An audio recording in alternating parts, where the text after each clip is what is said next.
Olá, pessoal! Essa aula, então, eu vou utilizar o Atlas de Histologia em Cores da PUC para mostrar para vocês as células do tecido conjuntivo, tá?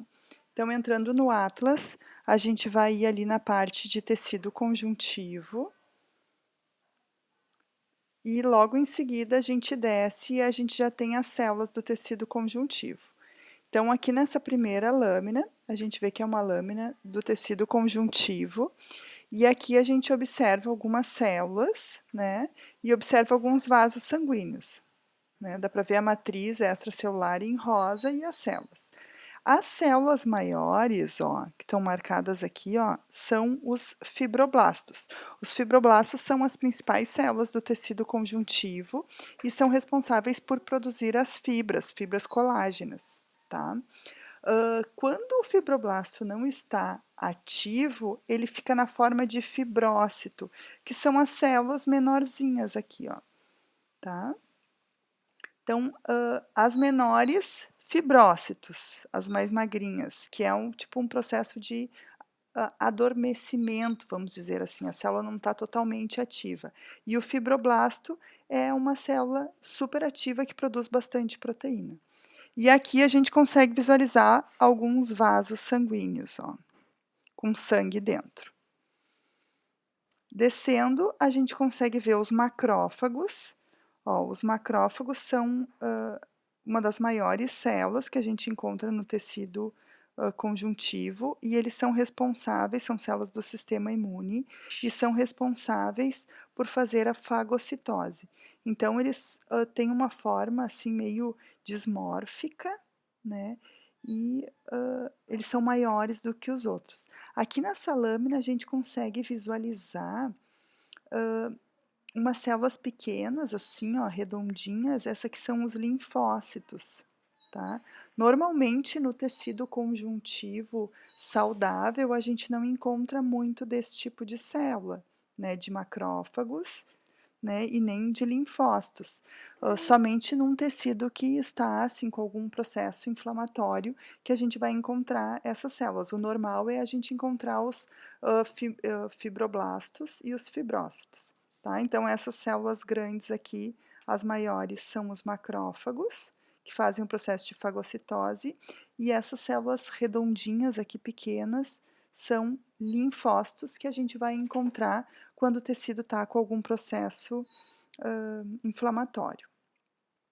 Descendo aqui, a gente consegue visualizar os mastócitos. Essa aqui é a lâmina do mesentério, e o mesentério é aquele tecido que fica em volta do intestino. Ele é um tecido, é o tecido que vai segurar, na verdade, é o tecido que vai levar vasos sanguíneos, vasos linfáticos e nervos até as nossas vísceras, tá? Então, ele é um mesentério esse tecido. E ele foi corado com orceína. Com a orceína a gente consegue visualizar as fibras elásticas, tá? E nessa lâmina a gente consegue ver os mastócitos.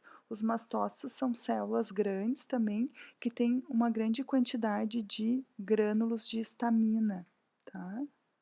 Nos processos alérgicos, processos inflamatórios, eles estão presentes.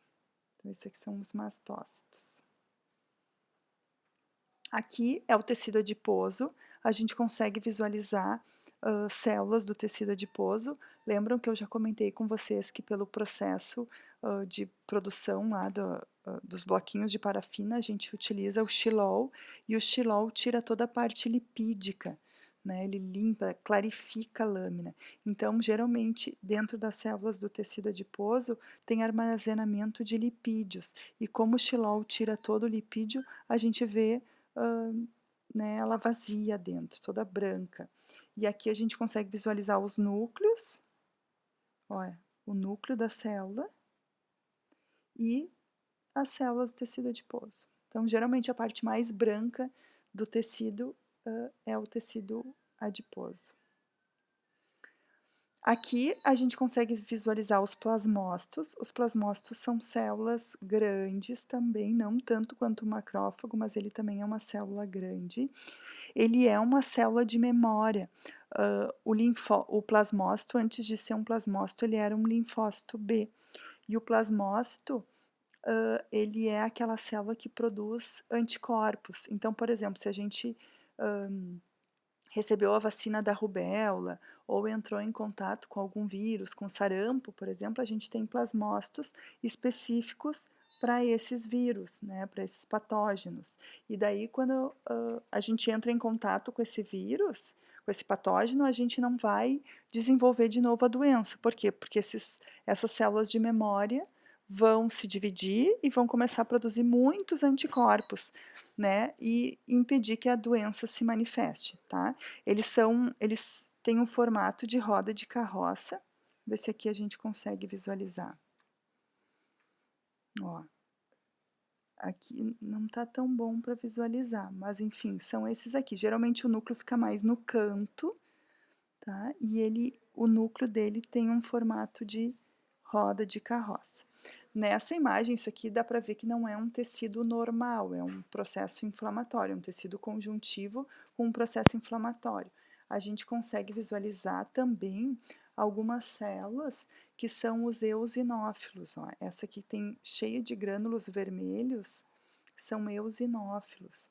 Esses eosinófilos, eles estão envolvidos com um processo alérgico e também com resposta imunológica a infecções parasitárias.